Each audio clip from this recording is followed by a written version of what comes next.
You know, I've driven these roads a million times, but never has it been to go to a brand new theme park here in Orlando. So suddenly, everything that feels familiar is different. I cannot believe that we're even saying this, but today we're going to Universal's Epic Universe. That is insane.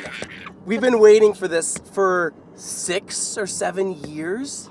It doesn't feel real at all. The way I was explaining it to Taylor is my memory is so bad that I only can really remember like the last 6 years of my life. So as far as I'm concerned, I've been waiting for this my whole life. My whole life. And clearly you're not excited at all. No. I haven't just been like waving and honking at random people like, yay!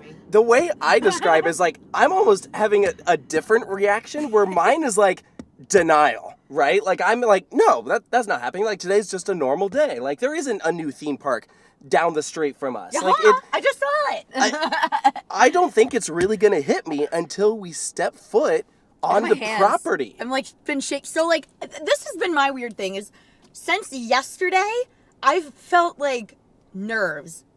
I don't know why. Like, why am I nervous? Like, I've been to... This is a big moment. Yes, but I guess this just feels different. It is different. This place is a big deal. They spent over $7 billion to build this park. Stop waving at random people. Jeez Louise.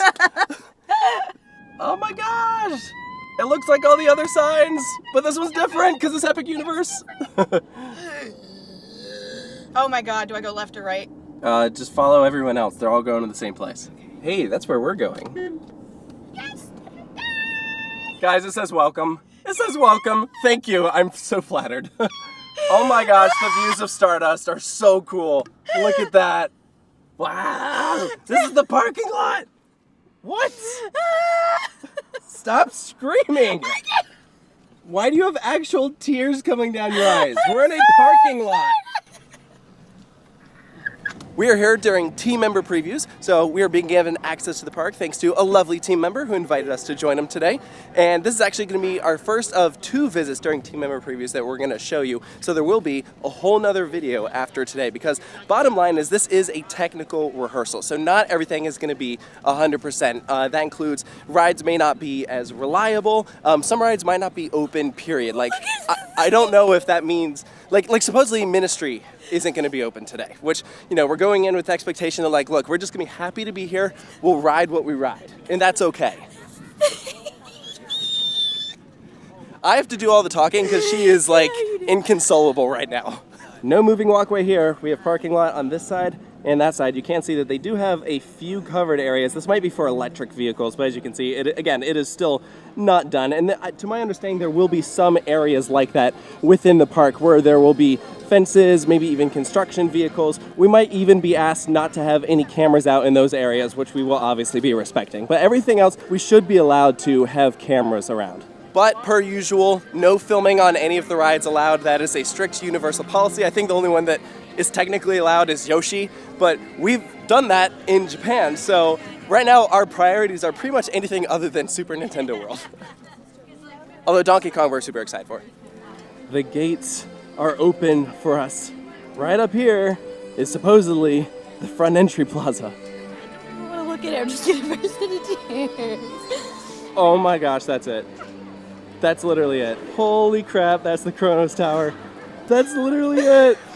I am such a... Go high five that guy. That's a security guard telling everyone to take all the pictures you want.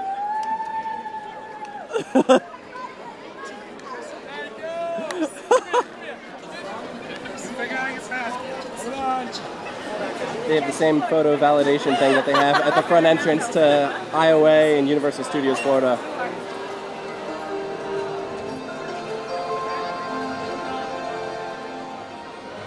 I cannot believe that we are looking at the Kronos Tower right now.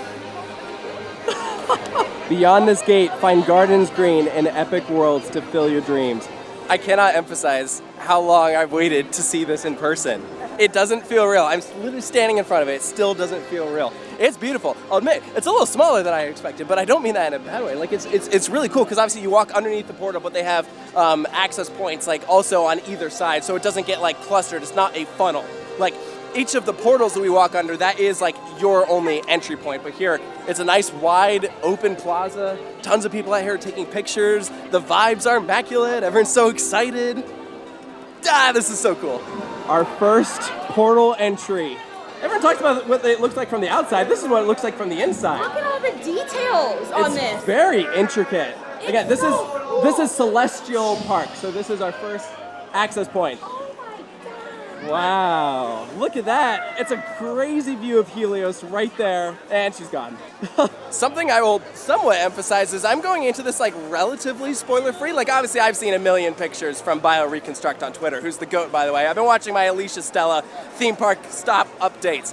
But ever since team member previews started happening and people were posting photos and videos from inside the park, I've been avoiding those. So I have not seen inside any of the buildings. I have not seen the stations. I have not seen any POVs, which are illegal POVs, by the way. Universal has not released anything. You stink if you took one. Yeah, follow the rules, guys. The only thing I've seen like a little bit of is the queue for Ministry, because that's something that Universal themselves like physically released. Here we go. I want to look around. Yeah. Let's go. Yeah, let's go.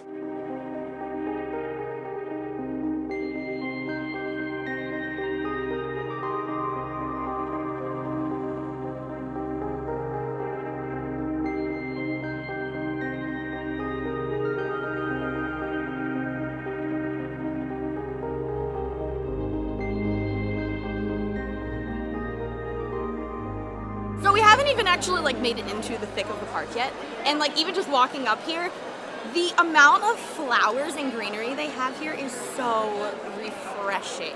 Because like one of my big things that I love besides theme parks is like being in nature. This is like one of the better balances that I've seen in the US. You go to Europe and you have a lot of parks that are like in the woods, right? So we don't really have much of that here, but this has a really, really, really nice blend of like man-made and also tons of things that feel natural. Well, they said they were putting the park back in theme park when they did Celestial Park, and you can already see a bunch of that right here. I think this is the Atlantic restaurant right over there.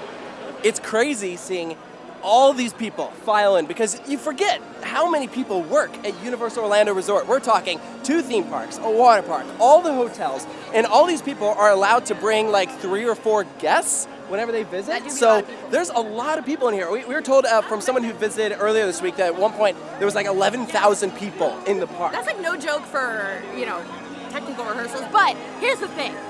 When they open on May 22nd, the goal is that everything is running flawlessly at that point. Everything's a well-oiled machine. The people who work in food and bev have it down. The people who are operating the rides, they have it down. The people who are doing merchandise, they have it down. They know what to do in every situation because they want every situation to happen now. So they need people here. That's why previews are so important because we are their guinea pigs. And that's very, very important. That's fine. I'll be the best guinea pig ever. Yeah, absolutely. So they have some informational signboards here right at the front entrance. This tells us show times. So La Cirque Arcanus and Untrainable Dragon, those are 2 of our shows. This tells you when some of the rides open. So the park today opens at 1 o'clock. So these will be open at Park Open, except for Fire Drill, which opens at 3 o'clock, interestingly enough. So right now it is 12:41. So on either side, everyone's congregating, just waiting to be allowed through, and then we run. So we have 20 minutes. We don't run, we walk. Yes, we don't run. We walk with purpose. But yeah, so this is a gift shop right here. You can see everyone gathered around waiting for the rope to drop. The one thing that is open, the gift shop, right at the front of the park. Oh, gorgeous. Wow. This is cool. Really nice looking gift shop. This is a really nice gift shop. Look at the centerpiece right over here. Look at this hat. Wow. Look how it's reversible. Sarah, you don't wear hats like that. Wow.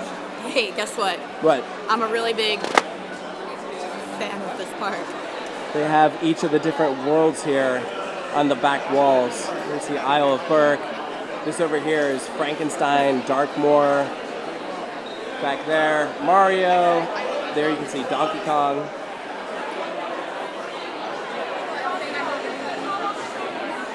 And here we go, 1 o'clock, the crowds are moving. The park is officially open for the day. I'm so excited!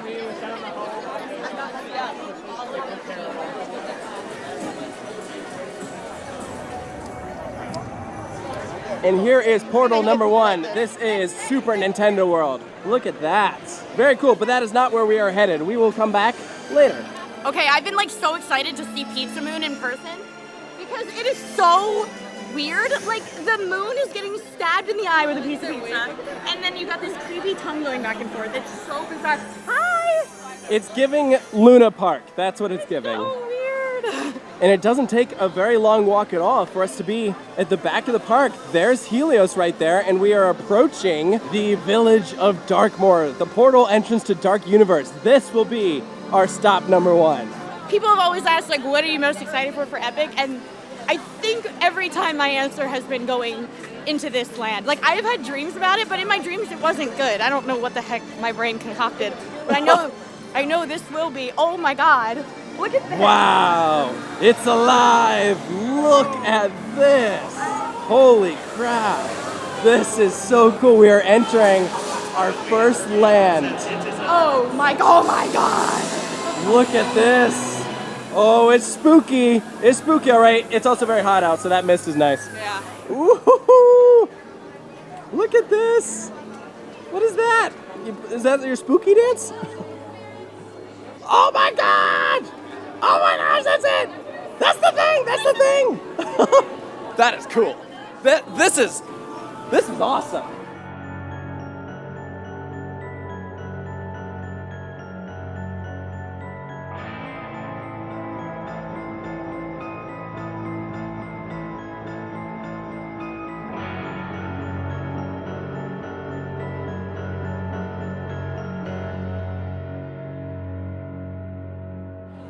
So Monsters Unchained is going to be our first stop because we've heard that it's a little unreliable. It has a lot of animatronics, a lot of moving parts, and so we want to try and get it all when as many things are working at once. So we can acknowledge that there are lower capacity attractions here at the park, such as Curse of the Werewolf or Donkey Kong. Like in theory, those should be like perfect to knock out first thing, but we're trying to be a little strategic, and so we're like, all right, let's do this. Well, it's tech rehearsals. By the time Exactly. it's open to the public, I think they'll have it down. But right now, like stuff is going to go down, and that's the whole point of this. Exactly, and so like, let's see if we can knock out Dr. Frankenstein, and we can always come back.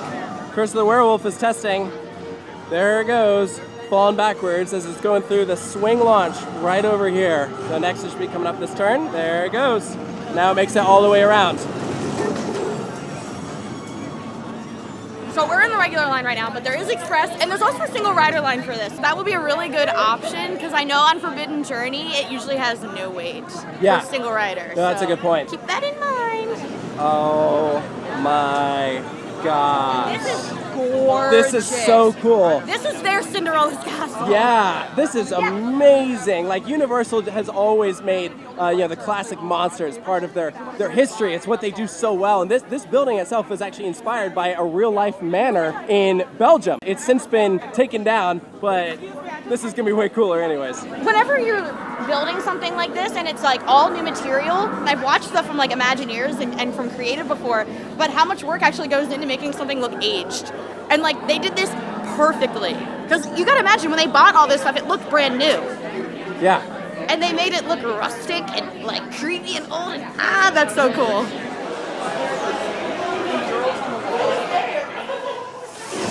Whoa!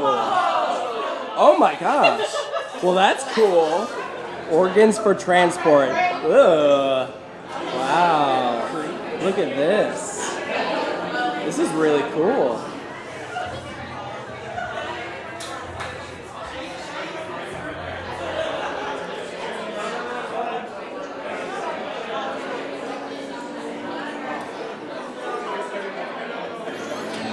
Oh my gosh.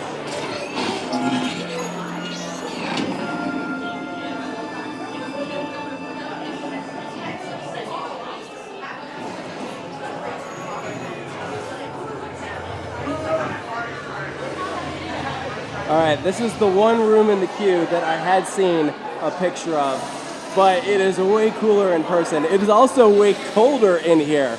Like, it sends a chill down your spine, like literally. Wow, we're walking up this spiral staircase.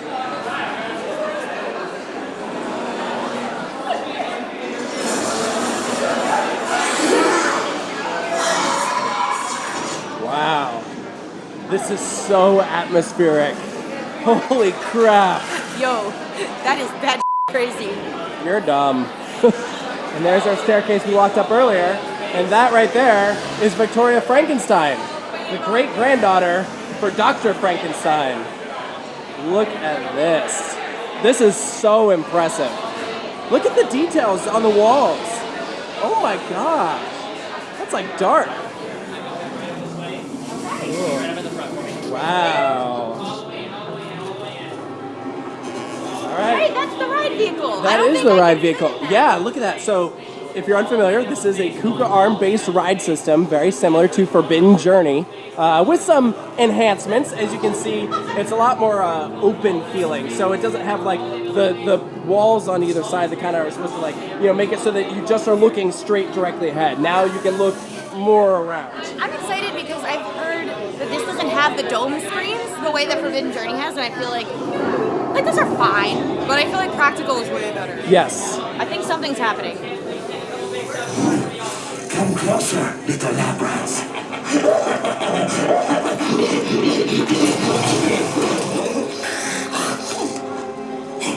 I am Igor. My job is to get you through this experiment in one piece. But Igor, I hear you say, where's the fun in that? Look closely. This is a Catacombs Navigation Unit. All you little lab rats and your little lab rat friends get to ride one. You sit, Igor steers, nothing goes wrong. Oh my gosh. This is incredible. I am Dr. Victoria Frankenstein. There she is. Today called Henry a monster. I'm afraid of what you've done. So Victoria is not working You at the will moment, see. so again, technical rehearsals, There's so nothing not to everything fear. is going to be 100%, so Show them. that's all right. Whoa! Oh my gosh! Now, these people are Whoa. friends. There's nothing to be afraid of. He is amazing, better than the original. He is the key to our most exciting experiment. I will control my ultimate challenge. Count Dracula. Calm yourself. I will destroy you, That's my enough. These two just don't get along. The Dracula experiment is the last piece of the puzzle. And with your help, the world will never see the name Frankenstein the same again. Open the doors. That was amazing! That was effing crazy. And here are our lockers. It is facial recognition. All right, push with photo validation. Yeah, that's me. And there we go. Switching to a phone because cell phones, anything that can fit in a sealable pocket is allowed. So here we are. Here's the next part of the queue. It's a big coffin. Wow. Oh, yeah. There's a mummy. He's not looking too good. Dramatic aerobatics. The Catacomb Navigation Unit will suddenly accelerate. Stop.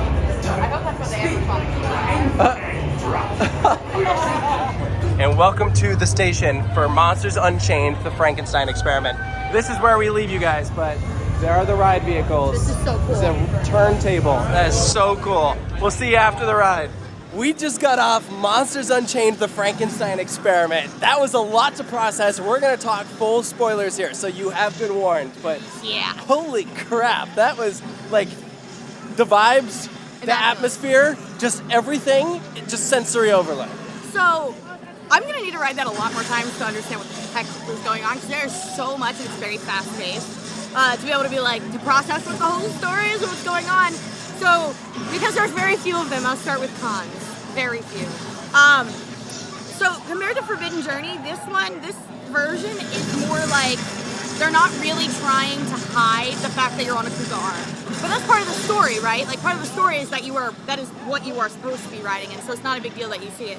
But if you don't pay attention to that part of the story, you're like, oh, why can I see the track? Why can I see everything? Whereas it's hidden more. Yeah, I'll say you can sometimes see like the next scene while you're currently at the scene right before. So Yeah. that's like something that's different from Forbidden Journey. Yeah. But not the entire time. I would say only at a few moments. Obviously, there were some animatronics that were not working for us. Yeah, but that's not a con. Cause no, it's not. And that was, again, like, why I don't mind doing it multiple times. Like, so in our specific case, the organist wasn't working. I think there was one of the mummies that wasn't working. There was like a creature that was like biting at someone's neck that wasn't. But it's fine.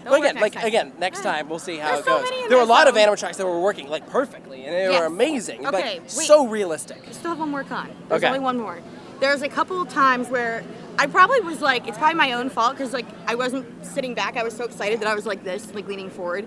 And when like you're like moving between scenes, sometimes you can see like blank walls with like chairs set up. Like they're probably for like emergency exits and stuff. So like don't do that. Like actually sit the way you're supposed to. Yeah, I will say also one advantage to like sitting all the way back is that you fully hear all the audio. When you lean forward, it's actually a little bit harder to hear the audio. So Yeah, that's that a was my tip. bad. Like, yeah, you want to sit all the way back. I was just really excited. I'm like, Yeah, I thought the movement was very dynamic. It was very cool, and it starts off like gradual. Then when things go wrong, then it's like Igor's trying to control, because that's the whole thing. He's controlling the arm, so things start going haywire. And like Dracula is the villain in all this, and so there's some really cool scenes of like Dracula coming to life. and he's like mixed in with the screams in the background really well. The screens are so high def. Yeah. They are just amazing, and it They blends. don't take away at all. It blends with the practical effects really well, and it's a good integration. Like there's so many animatronics in there Yes. that it bounces really well And they're with so the state-of-the-art, screens. very fluid animatronics, and they're intimidating, and some of them are pretty big. Yep. Like, And then there are some effects like on your back and under your butt, which is really fun. yeah, like the back of your seat like buzzes at one point, which is really cool. So one thing that I came in with concerns about was like I didn't want this to feel like a Transformers Spider-Man situation where it just literally felt like the same exact ride with like a different skin, like a different theme. And it doesn't at all. Like, yes, it uses the Kuka arm, but it does not feel, or the experience is nothing like Forbidden Journey. It's an entirely different entity. Yes, I fully agree. I will say, one thing that people are hyped up about this is that they're finally doing classic monsters. So, like, is the ride going to be scary? And I would say that I wouldn't say it's like scary, like HHN scary, right? But it is like it's very dark and creepy, and like you feel that'll scare kids. you feel so immersed. I think it could be scary for kids. Yeah, tell 'em but to suck it up, like it's worth adults, it. I think like it's not like jump scares. Like I wouldn't say. I mean, there might be like one point where there's like a strobe light and like a monster appears, but for the most part, I wouldn't say it's jump scares, which is fine by me. I don't mind at all. That was amazing. No, Like, but I would love to see them do like HHN the ride over in this part someday, like some kind of like regular seated dark ride or a trackless dark ride where it's like legit like scary. This is like just fantastic though, and like I said, I feel like I need to do it a lot more times. It's kind of like doing Rise of the Resistance for the first time because there's so much happening. It's different in the sense that it's one continuous ride, but it's very long, and there's a lot of details and a lot of different kinds of effects that your brain can't physically take it all in and process it in one go around. So we're gonna do it again, probably in the dark.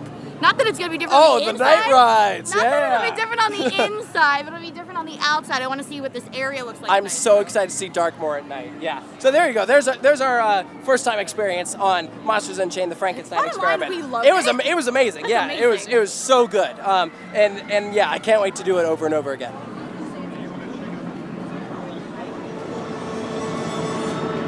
Here's our first look at the Burning Blade Tavern. Look at that. Not burning yet, but I've heard the food in there is incredible. I'm excited for that. Next up, we're going to do Curse of the Werewolf. You can see it wrapping all the way around here. Coaster track all throughout this land.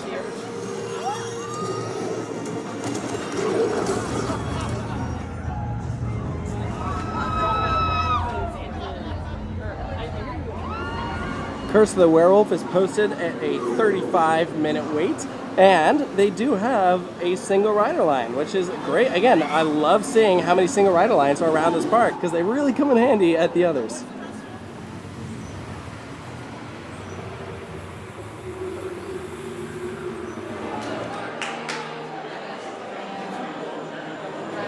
This ride has a separate load and unload platform, so here they are checking restraints. You can see the details on the side of the vehicles. That's amazing. Then there's the other train as everyone's getting off. I really like the style that they went with this queue because it's very like, there's a lot of greenery, and then they have these like cool tents mixed in with all these very like cool fabrics and everything. It's simple, but it's very effective, and I like the vibe a lot.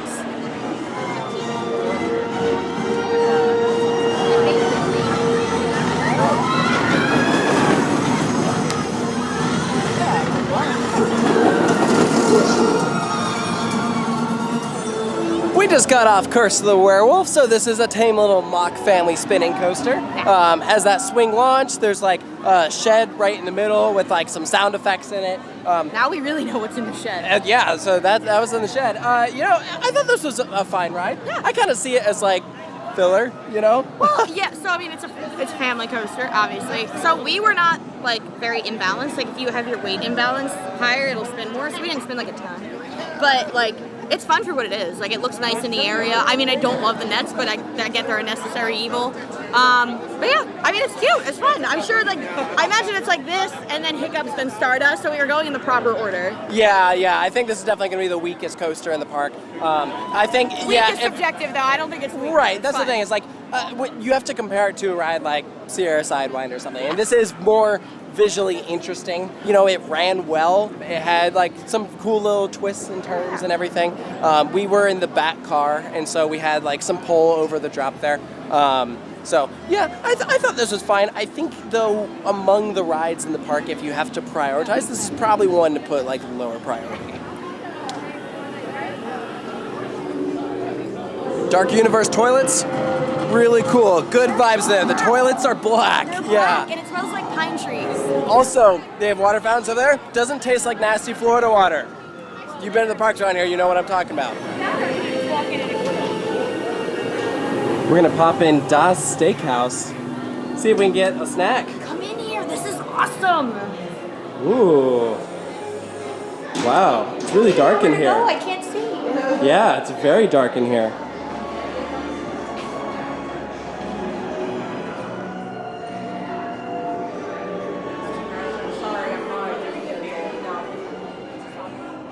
Okay, so this is the kind of place that you just scan a QR code on the table, and then the menu pops up here. Everything is like looks like it's in the $17 to $23-ish range. Scroll through some of the options. There's some really interesting things on here. Yeah. There's bird on a steak, bits and pieces, fish on a steak, forager salad. Where's my favorite one? There's steak on a steak. Steak. A lot of steaks. They also The had high some steaks. wings that looked pretty good, some Yeah. burgers. There was like blood orange chicken. And then crimson glazed pork. I don't know what that is, but that is calling to me. Look at this cake. It's a coffin. That's fantastic. Red velvet beet heartbeat cake. And Oh! it's puffed rice maggots. Ew, I What? love that. Are those like little Rice Krispies? Yeah, but they're calling them maggots. That's That's awesome. themed. Wow. Oh my god. It's the steak has been staked. Ooh. That burger looks really good. It's not that burger, it's a Das burger. Das Get it right. burger. So this is like, I think it's like cherry peppers on top. The cheese Yeah. is like melted on it. This Cheese is melting. the blood orange chicken sandwich. I'm very curious how this is gonna taste. Like the bun is literally black. So I've heard some stories from people who have visited the park and have had some surprises the next day. So I too am very curious what will happen tomorrow.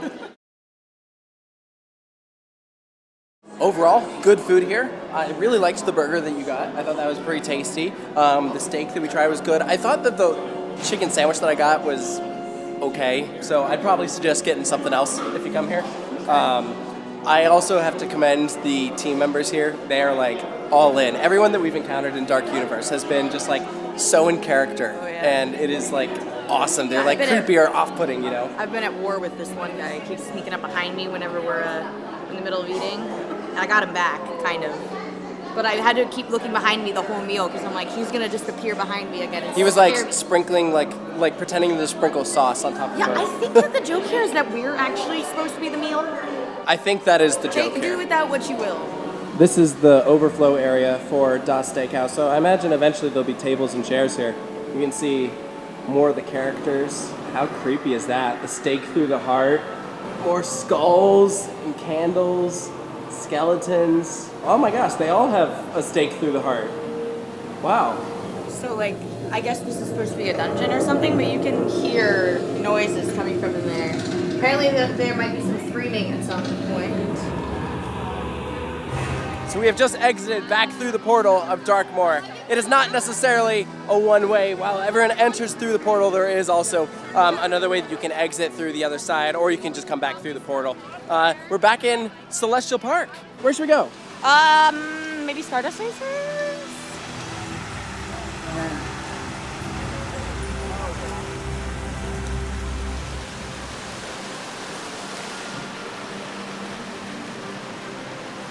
This center area is so beautiful and relaxing. Yeah. It's gorgeous. It's a good vibe, and there's tons of seating areas here with the fake grass, and you can just tell that this is going to eventually be used for some sort of nighttime entertainment. Some sort of show that doesn't exist at the moment, but We'll get there. they'll get there. Yeah, this is just a great overlook. You can see Stardust, you can see the Meter Astropub, you can see part of How to Train Your Dragon, you can see part of Ministry of Magic. Yeah, but one thing that we mentioned is we're still standing across from Dark Universe. Like, from where we're standing, you, like, can't see the land at all because of the portal. Like, it literally blocks it completely. So when you go through, it's like a real reveal, you know? It's crazy. This is just gorgeous. I cannot even believe that this is real. I feel that. It's moments like this where you're just staring out at this view, and I'm like, I still can't believe I'm here. Like, I've seen a million pictures of this from BioReconstruct, and to actually be here, it's like, yeah, this is the spot. This is where they've been building this thing for 6 years. It's nuts. Shout out to the benches for looking sick. Look at this. It's like a carved lion head on either side. And they do have a few points of shade in Celestial Park. I know that the trees will grow in, but as of right now, there's still not a ton of shade in this section. But they do have coverings where they can.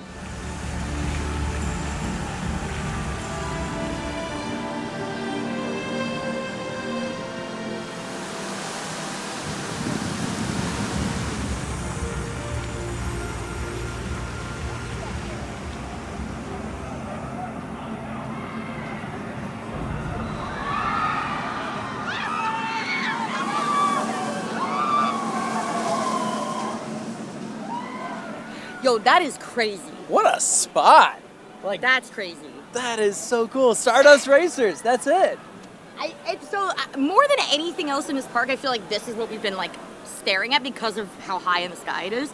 That like there's been multiple points around where we live where you can see it. And we've been Way able to more than see it anything else. test. We've Yes. watched like when they were testing one train, or then when they start testing two. Yeah. And now here it is. There are people on it, and we can go ride it right now. We could be those people. And you know what? We should. Let's We go. should. Yeah. All right.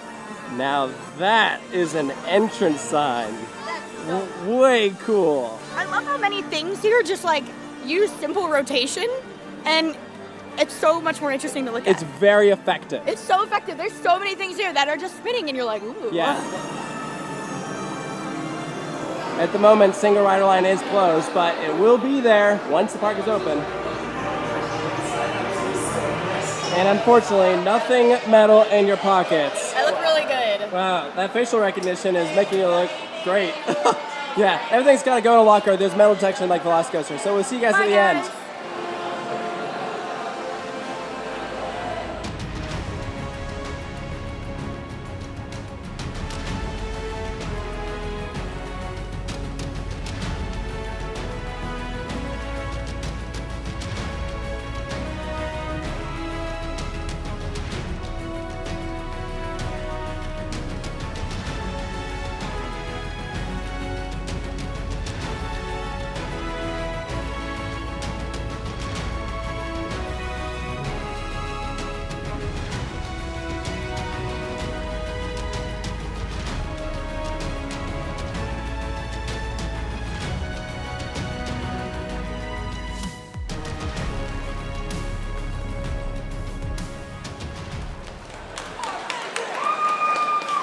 This freaking ride.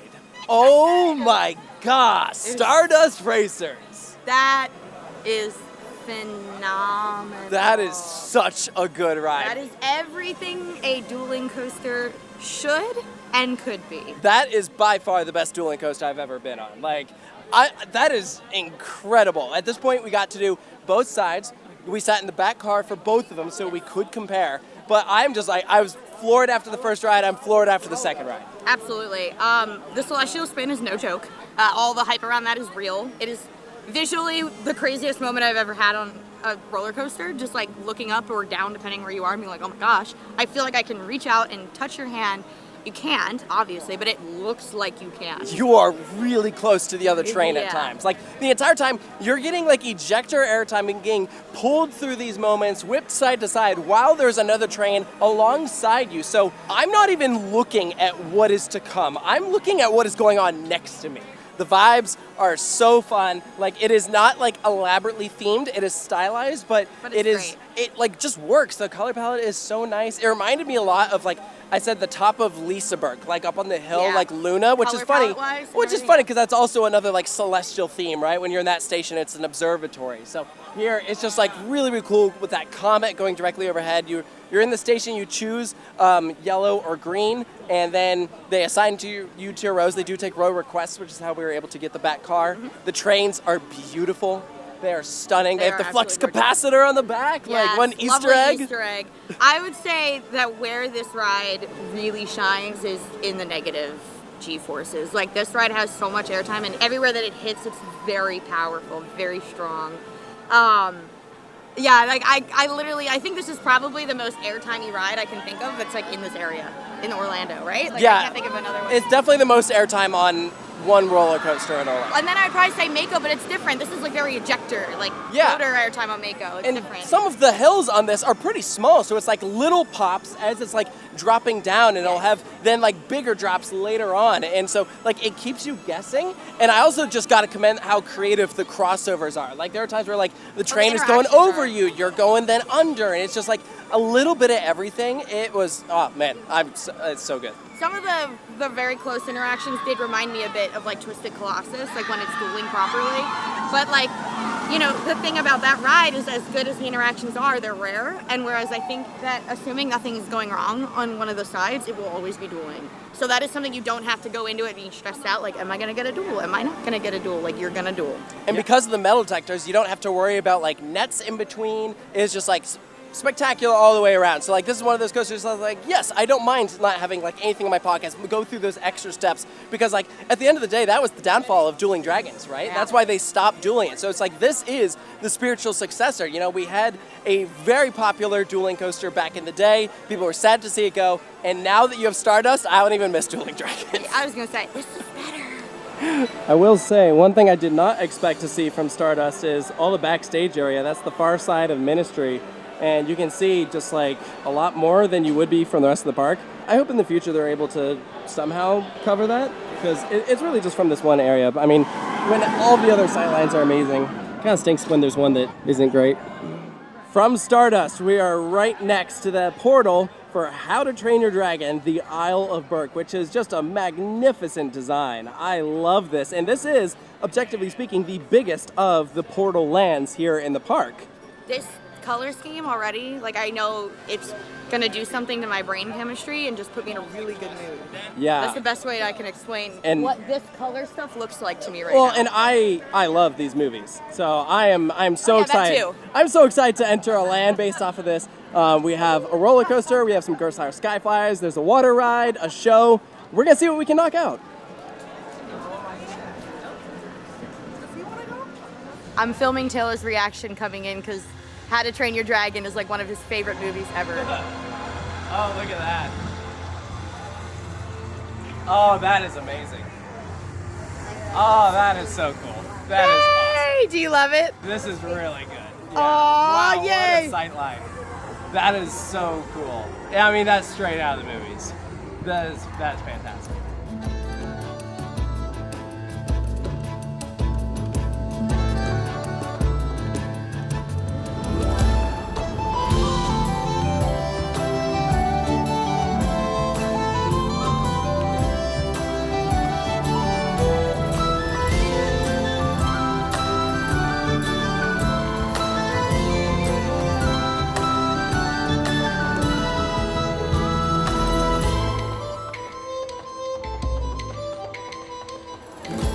They have a rock with the inscription from the first movie. This is Burke, the best kept secret this side of, well, anywhere.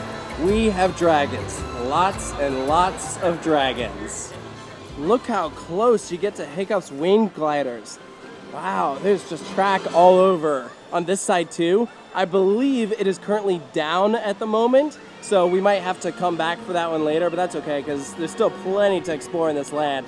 This is incredible. How to Train Your Dragon is my favorite animated movie. This is amazing. I loved the one at Motion Gate, and that was incredible. Still has its charm because that takes place like from the first movie. This is based off of after the Vikings and the dragons have come together, and it is just amazing. I love that this is the biggest land here.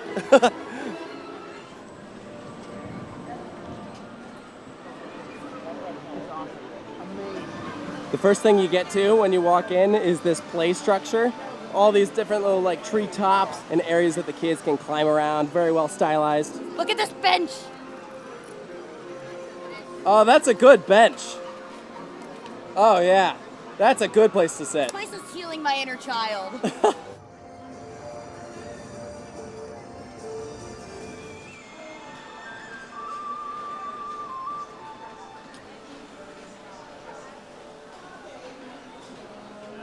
This right here is the entrance to Hiccup's wing gliders.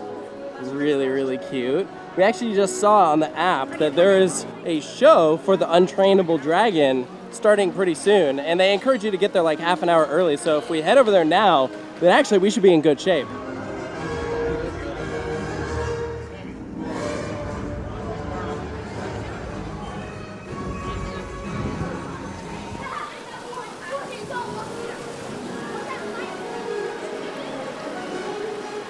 This wins for best name. How to Treat Your Dragon. That's so good. The interior is also adorable. Look at these. Holding the lights up. And then design all the dragons on the roof. So cute. Ah, there's so much love that was put into this land.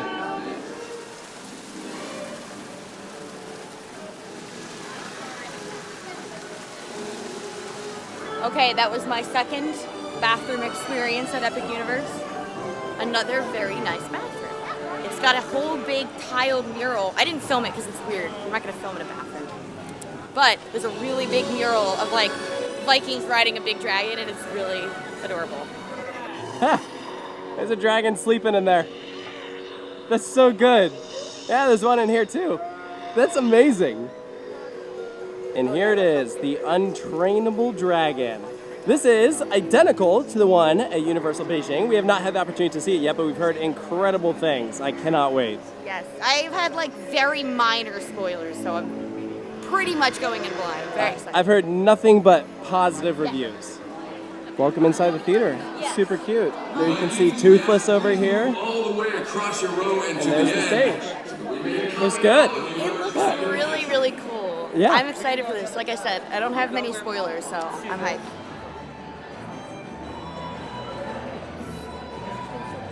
So we just got out of the untrainable dragon. This was one of the things that there's no photo or video allowed, but if you want to see what it's like, there is some stuff out from Universal Beijing. You can go check it out, but it was very, very cool. I tell you what, some of the sets, the costuming, everything was very impressive. Yeah, it was really, really fun. I think one of the big things wasn't working, which is fine. Again, it's Technical rehearsrsal. But I want to see it again when like everything's working because I think it was like a big moment. Yeah, and you can tell something was missing. The big moment in question was like pretty much the signature part of the show is Toothless supposed to fly overhead, and that did not happen. Yeah. But there was a purple dragon puppet that was on stage, and that was amazing. That was like probably the coolest part of the show. There's also some like little flying baby dragons out there, so that was like all amazing. Look at the little babies. They're tussling. That's very cute. Oh no, they're fighting over fish. That's what's happening.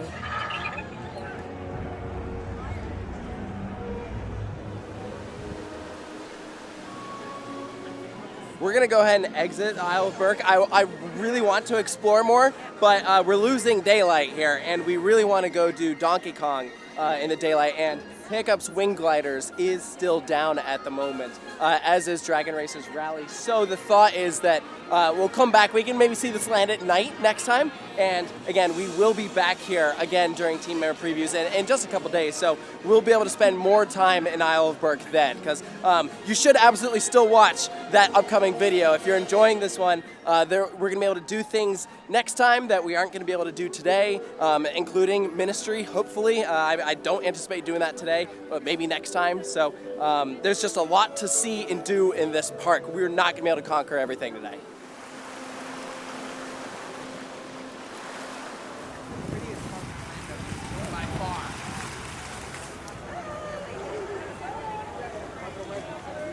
And just a short walk brings us to Super Nintendo World, the portal here to lead into the land of Mario, Luigi, Yoshi, and you can see all the different characters here on the side. This is a very different entrance from the other Super Nintendo Worlds that we've experienced, which have a more traditional entrance, but here, of course, it has to fit within the cohesion of the rest of Epic Universe. So this is different going up an escalator? Yeah. To get in? I mean, the one I at like it. Universal Japan, if you remember, has like a gradual slope up, Yeah. leading But to this is level. like totally different. Yeah, well, in Hollywood's, you start on the ground level, but here, you need to start on level 2 in order to really like get the same effect. Look at this. Oh man. All right, ready for that reveal? And there it is. We finally have a Super Nintendo World in Orlando.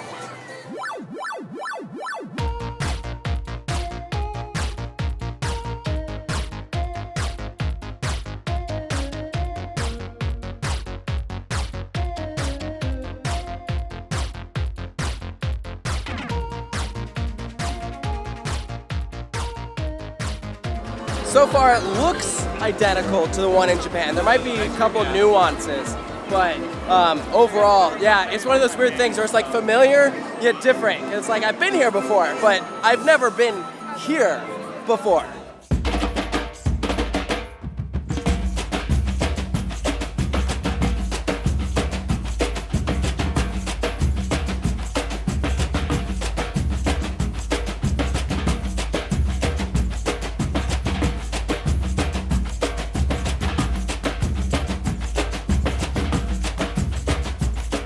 Look at that. It's like a whole nother land within a land. Shut up.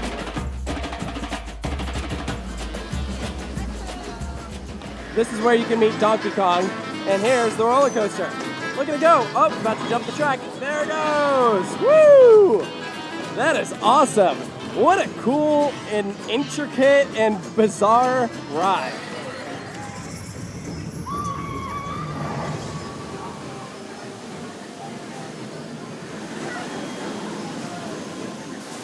It's time for Minecart Madness. Let's do this one-of-a-kind attraction from Universal Creative using a boom lift and a false track.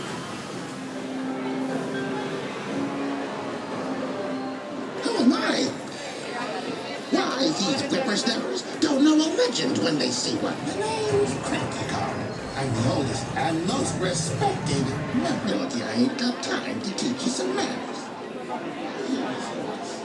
So far, this is definitely the longest line we've seen thus far. Yeah. There's a lot of people here. Remember, each vehicle holds 4 people at a time. Like, granted, they're sending a new vehicle every, 15, 20 seconds, but still, there's a lot of people to get through. Today, or at least as far as today has gone, this has been the most crowded land that we've walked into, just Nintendo, period.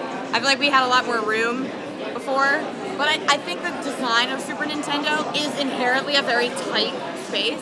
So on a crowded day, I imagine this is going to be the most stressful land to navigate, for sure. Yeah, I've heard that today they're expecting maybe it's 13,000 people, which they've been slowly escalating the amount of people that they've been letting in each day during team member previews. Up until now, the most I'd heard had been in Will Park at one point was 11,000. So that would mean that they've been slowly raising it. I think when it started, it was only a couple thousand at a time. So if you went during that one time, you felt like you had the park to yourself, you know? Yeah. So I don't know what it will be when pass holders come in or when it's opening day, but I imagine it will be more than 13,000. Yeah, a lot more. I'm guessing closer to in the 30 I don't know. I don't think they want it to get too busy because then that could really get into the guest experience. So maybe in the 20s. We'll see. Okay, I just checked. Capacity is 40 to 50,000. Total? Like, all right. Well, it won't be more than that.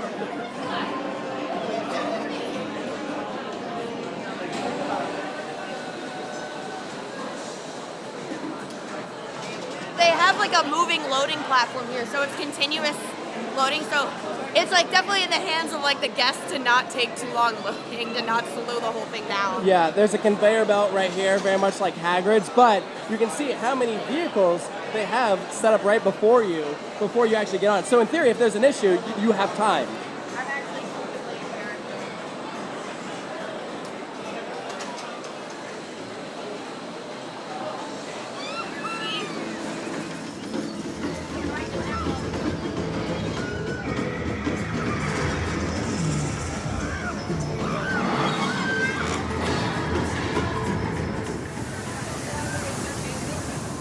We just got off Minecart Madness for our first ever time, and honestly, I don't know what to say. Like, I don't know what to think of that. That is an experience. So it's very cute, it's very fun.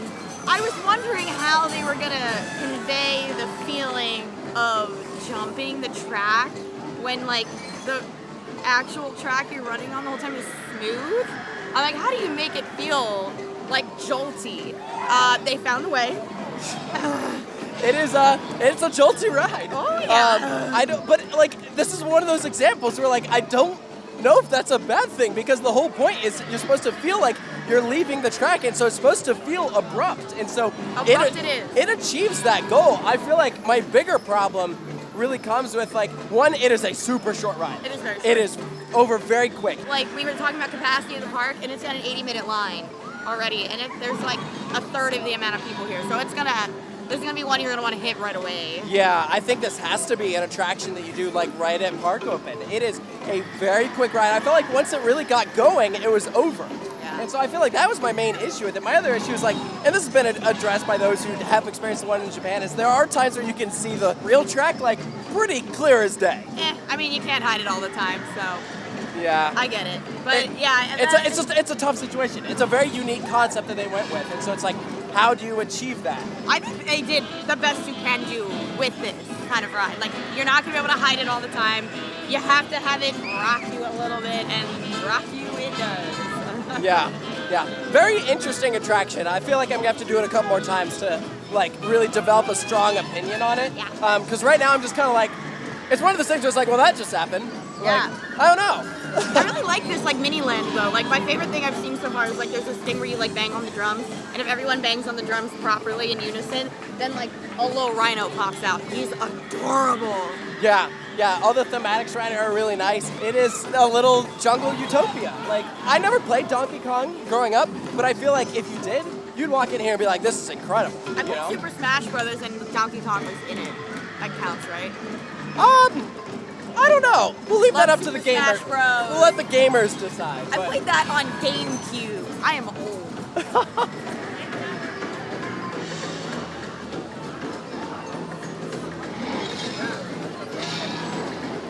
I love that this gift stand is a plane. It's a miniature plane. That's amazing.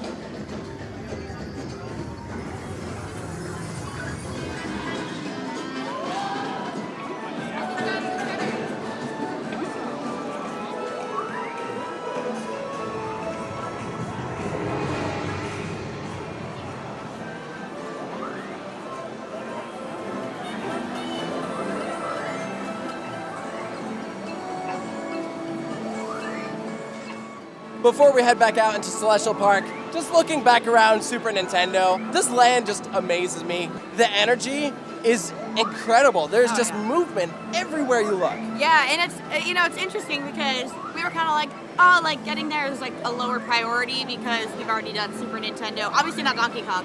But we've done the Super Nintendo worlds at other parks. But then I'm like thinking about it, I'm like, oh my gosh, we have someone in our group who's never seen a Super Nintendo world, and to them, walking in here, they were like, oh my gosh. And I'm like, oh yeah, like this is totally mind-blowing like the first time you see it, and it remains mind-blowing. Don't get that wrong. every time you come in, but the first time you're just like, oh my gosh, because this is by far the most like kinetic land at the park. Yeah, oh yeah. I mean, you can go back and watch our Universal Hollywood video when we experienced Super Nintendo World for the first time. We were just like blown away by everything. And our Universal Studios Japan one, we just posted that actually just recently. You can see all of our group members being like, oh my gosh, this is amazing. So like the fact that now we have this in Orlando is huge. Because huge. especially for like, think about all our European friends who are gonna make their trips down to Orlando that probably haven't done the ones in Japan. They're not going to Hollywood to do it. Like, I mean, this is just gonna open up the options for so many people. So this was a slam dunk move, bringing this here. It absolutely is. Unlike the other portals where you can go back out where you entered or take a separate exit, here you have to go out through the exit on the ground level because the escalators are a one-way.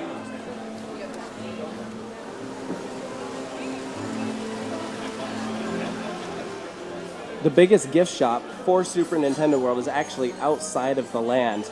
So that's what makes this different from the other lands at Universal Studios Japan or Hollywood. This is a beautiful gift shop. This is meant to blend in with Celestial Park, but they've meshed it with Super Nintendo, and it works pretty well.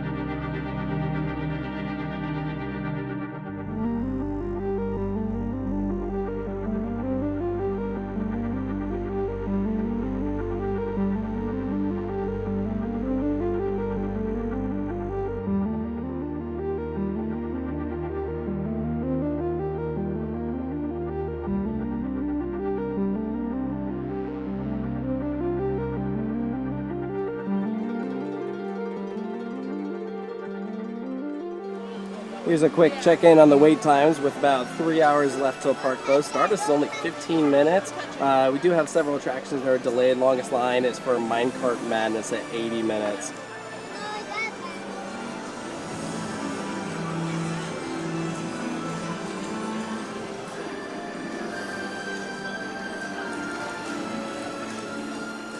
Look at this interior. You can stare up at the stars. Right above us, there's literally like pizzas hanging from the ceiling. There's the moon. There's all these characters. This is a vibe. We ordered 2 pizzas here for Pizza Moon. This is one of them. This is very interesting looking. Yeah, so this is cheese. That's cheese. Yes. Because I'm like, where's the normal cheese? I don't know. Oh, that's good. What does it taste like? If you say pizza, I swear. That's what I was gonna say. You're dumb. Okay, so we looked up, it's called Nana Rosa, and like the tomato sauce is like arguably the most flavorful thing about it, which is pretty impressive. Yeah, it's really, really Reminds good. me of like a tomato pie you'd get in Jersey, and this is like a white sauce pizza. Yeah. It looks friggin' I see delicious. mushrooms and something that's like drizzled all over it, yeah. I think it's truffle. Truffle? Oh my god. That's so good. Okay, so they have good food here. Noted. This back area is so Luna Park. Look at this. It's just very whimsical and out there. I don't really know how to describe it, but like it's a distinct style that really I've only ever seen at the different Luna Parks around the world. It's so interesting, but it's fun. It totally works here.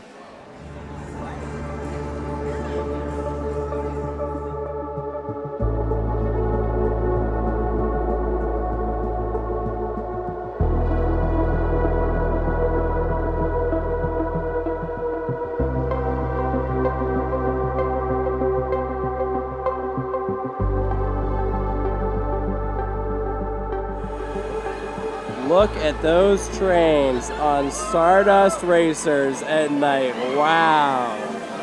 That's so cool. There they go. The vibes around Celestial Park at night are just fantastic, and it's only gonna get better. I am so excited to do this at night. It looks so cool. The way that they lit it up was very intentional. There aren't like big spotlights on the track. Instead, the main light just comes in the form of the terrain. It's just little lights dotting the chassis, so it'll look like a comet shooting through the night sky. That's awesome. Let's go for a ride. It said it's only like a 20-minute wait.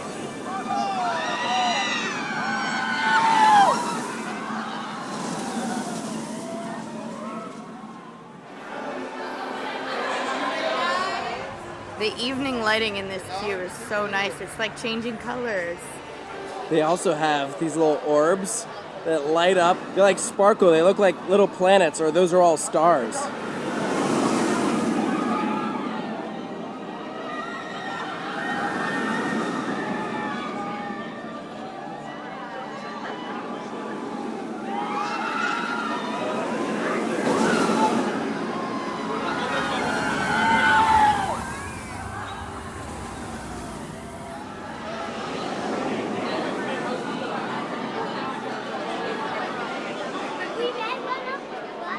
A front row night ride on Stardust Racers. What a way to do that for the first time. Wow, what a rush. That is phenomenal. I am literally so impressed with this attraction. That is a world-class coaster. Absolutely. So now that we've done the very back and the very front, the front I feel like hits better element-wise, but I think I still prefer being in the back because of the dueling aspect. So like we were on the yellow side, and being in the front row, I think we were kind of in the like lead slightly, but like not a lot, just a little bit, where it was enough that being up front, like I couldn't even really see the other train for some of the moments that are like visually really cool.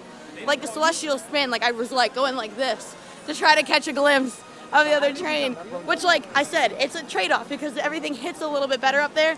But if you really want to see like the visual, I think the back where you can see the full trains crossing over each other is better. But I tell you what, that first half of the ride, those airtime hills up front hit so hard. Especially when you first, like after the first launch, rise up into the top hat, man, you just get ejected, launched up out of your seat. There's so much airtime. But you know what? Most of the airtime is in the first half. The second half, I might like even better because even though it's not airtime centric, that's where like all the best crossovers are, and it's so amazing. I'm obsessed with this ride, and it rides so smooth. The lights are incredible. When you're sitting up front, you can see how they're changing colors. Best Mach coaster in the U.S. for sure. That it's right up there with like Ride to Happiness and Voltron. Those are the three best Mach coasters. Like, what did you say? This Ride to Happiness and Voltron. Those are the three best Mach coasters. Like I would say I agree. Yeah. I would agree. Insane. Also, you're seeing some red lighting because we're about to enter another portal. Guess what just opened back up?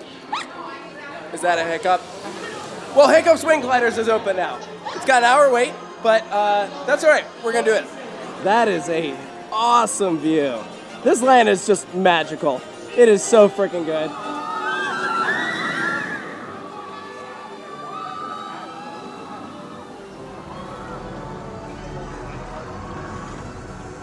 It is good to see this entrance open. Let's go for a ride on our final roller coaster here at Epic Universe. Here's a look at our restraints here. This is what the lap bars look like. It's a U-bar, no seatbelt or anything. That's a lot of people.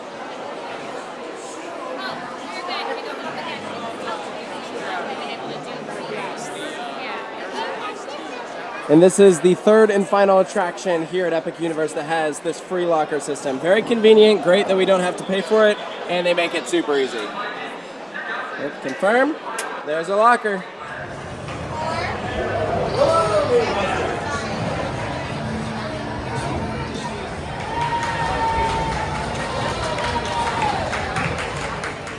We found out why the line has been so long. They're only using one side of the station right there. So that must have been why it was down for so long. Like some sort of issue there. I guess their logic is better to run it at half capacity than zero. Absolutely. Because of that, we're able to ride it today. I guess this is how they make it work. Here we start here.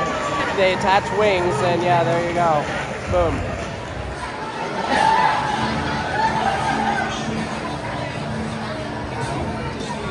And here we go. We're next up for Hiccup Swing Gliders. Yay, last credit. Yeah, I was gonna say, and we're doing the second to last rows.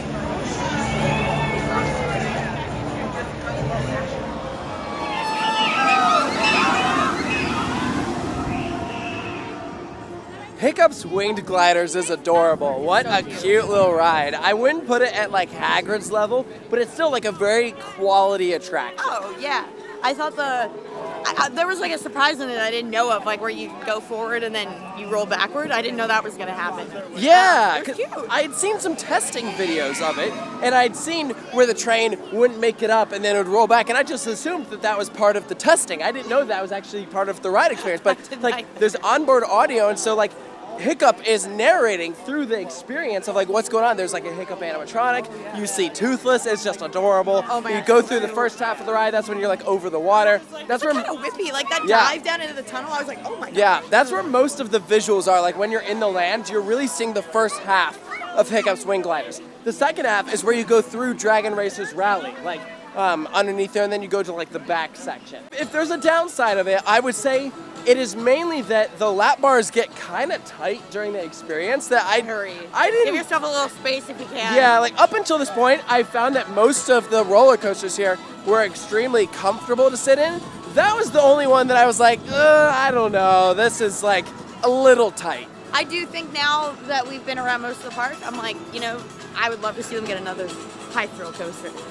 I think that'd be really cool because they have 3 Yeah. really solid family coasters. Yeah. And 1 amazing thrill coaster. I'm like, okay, next should be another thrill coaster. Yeah, I think they're gonna do more dark rides and stuff That is next. also fine because But- they're doing a damn good job with those. Yeah, I think dark rides will be next, but another high thrill coaster at some point would be great. So let's go ahead and exit the Isle of Berk back into Celestial Park. So cool.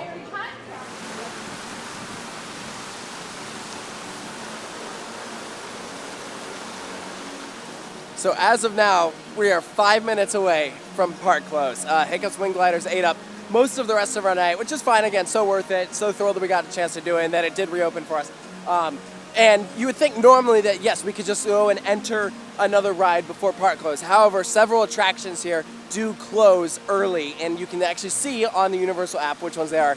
They'll be listed at capacity. So that is whether you're a single rider, standby, express, it is too late, you cannot enter. So that includes Monsters Unchained, Stardust Racers, Hiccups, and so at this point we're just kind of walking around enjoying the atmosphere. Obviously we never stepped foot in the Harry Potter section of the park, but that will mean that we have something to look forward to on Monday.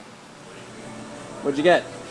It's, what's it called again? Waturi Punch. Cheers. Cheers. This is from a little tiki bar here in Celestial Park called Celeste Tiki. Look at this, my first souvenir from Epic. Wow. So cute. All right, now try the drink so that people can know if it's good or not. It's very good. And this is for me. This was $6. It is the Kunuku Daiquiri Mocktail. I don't know really what it is, but oh, you're trying it first. All right, that's a thing. Yum. What is That's it? really good. It's a strawberry daiquiri. I don't really know what that is. So It's like, just a strawberry smoothie. oh, excellent, cool.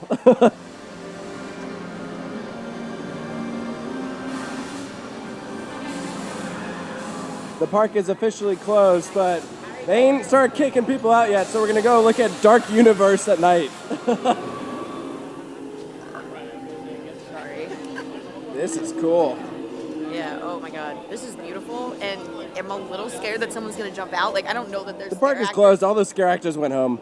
Were there scare actors though? No, just characters. They're just people. They're just getting paid.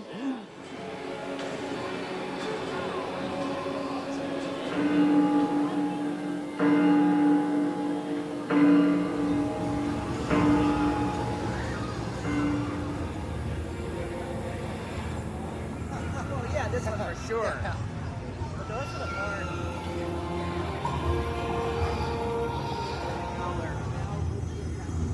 That's wild.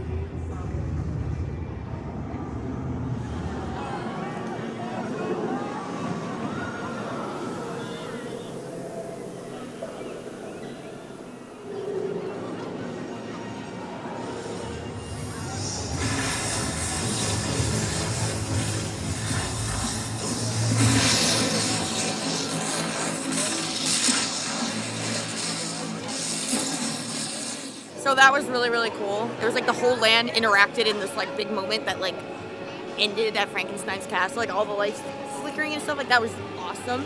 And that's the last big thing we're gonna see, I guess, of our day, because the park is closed now.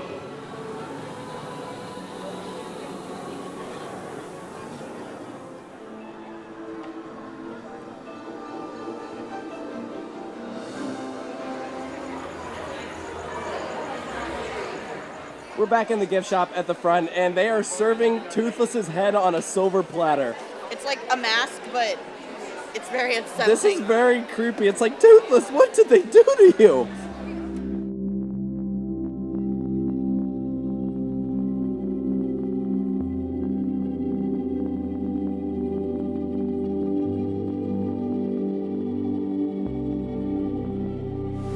The goddess Luna draws the veil across the world as colors pale.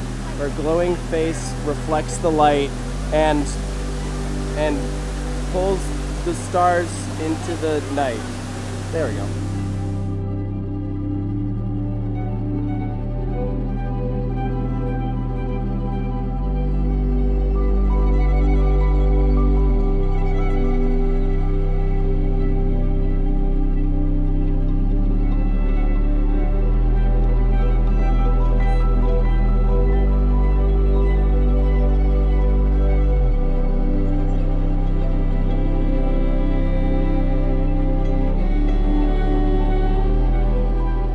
And that does it.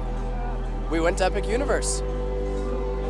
That really just happened. Start crying again. Wow. What I'll a day. save it. Like, overall, I'm pretty content with how everything went. Like, obviously we didn't do everything, but we didn't expect to. That's the thing. Like, we knew it was going to take multiple visits to really experience this park. It wasn't just about doing the rides. Though we did get 3 laps of Stardust Racers, that made me very happy. Man, I just have to say, like, beauty in parks is such a factor for me, like, when I'm deciding, like, how I feel. And this park, the color palettes they chose, the lighting design, the sound, and the flowers, and the natural, like all the water. I feel like the water fixtures they have are beautiful. Like, it's like moving, like, being in here. You can spend a day just, like, frolicking around Celestial Park, and you don't even need to ride anything, and you could have a lovely day. It's so beautiful. It's so pretty. Yeah, I would use the word pristine to describe this park. Like, just walking around was like, I don't know, it's like scratching an itch. Like, it just, like, works. It's very satisfying. Yeah, and each of the lands that we experienced were very good. Stay tuned for that upcoming video. We'll show you the Ministry of Magic and that whole Wizarding World land, which we talked to a couple people we know. We said, hey, what's your favorite land here? And they said the Wizarding World. So. Oh yeah, we decided, we were like, all right, we're gonna save something for our second visit. So. And again, Ministry wasn't open today. We know that we could have gone into the queue, but that's okay, because, like, if the ride by chance is open during our next visit, then we'll just see the queue when we're doing the ride, which is the hope. We'll see. At this point in time, not a ton of people have gotten to experience it. So. Yeah, but it could be by Monday, maybe. We'll see.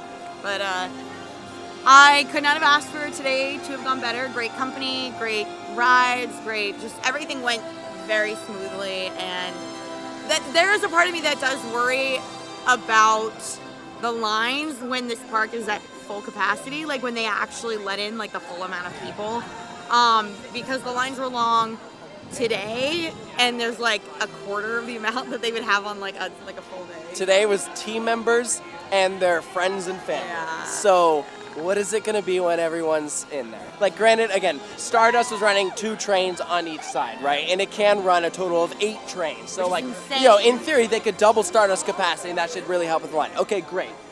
They could run both stations on Hiccups. Awesome. They could run both Kurosawa Skyflies. Like, that would be super helpful. Okay, so all this stuff would help.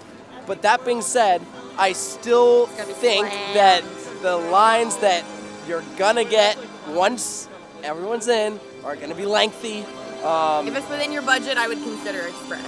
Yeah, and I know that Universal is currently in the process of working on expansion possibilities for this park. Oh, they will need I it. think they're really gonna need it. I think right now, so many of the attractions are those e-tickets. They need more filler, but that being said, they'll probably still put in more e-tickets, and that's fine. But, like, they need some more attractions to draw in crowds.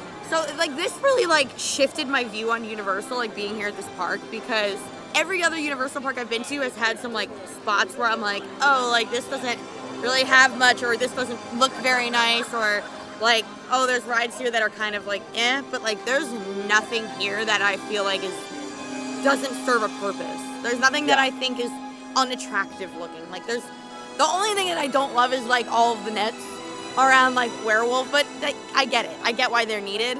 But overall, like there's nothing that I'm like about. Like maybe that shouldn't be here. I fully agree. Meanwhile, you go to IOA and you have the remains of Poseidon's Fury still there, and the Lost Continent. That's just kind of a mess. You have Toon Lagoon that is very outdated. Studios is its own thing. Like they need stuff. Yeah. Maybe someday this will appear that way. Because like, you know, a lot of that stuff's been there for 30 years, right? So maybe eventually there'll be stuff here that people are like, this is outdated, but I don't see that happening for a very long time. Yeah, I think this park is going to hold up very well over time. The only thing that I'm like a little concerned about is the fact that there are some Fantastic Beasts stuff in the Harry Potter area, which is already a franchise that I feel like is kind of suffering. But that's a whole nother conversation. Potter, exactly, it's still Potter. People like the ride is Harry Potter, so people aren't really gonna care. I think it's fine, but I cannot believe today happened. I feel like I will have more to say once we do another day, because right now I'm very much processing the fact that I even entered the threshold of this park, let alone spent a whole day here. This is something that, you know, we've been as locals, like, you know, walking into hotels and being like, okay, let's go to the top floor and try to catch a glimpse. And, you know, we're literally at one point we're standing by a dumpster in an apartment building we don't even live at just to try to catch a glimpse of something testing, or standing at a gas station across the street from Stardust going, ooh, look at it. Like, for years now. So to go from, like, being on the outside, like, looking in and just being like, oh my God, like, someday, to, like, when that day is real is just mind-blowing. It's like my brain has not comprehended that this really happened, and I think it won't for quite some time. Yeah, I feel the exact same way. This was completely surreal in just about every single way. This and you is know a what? day. It held up. It Yeah, held up. it Because sometimes did. when you hype something up for a long time, you're disappointed, and I don't feel that. Yeah, absolutely. This is a day that we're never going to forget. That is absolutely true. So we hope that you guys enjoyed this video, and make sure to stay tuned for more here at Coaster Studios, and we'll see you next time.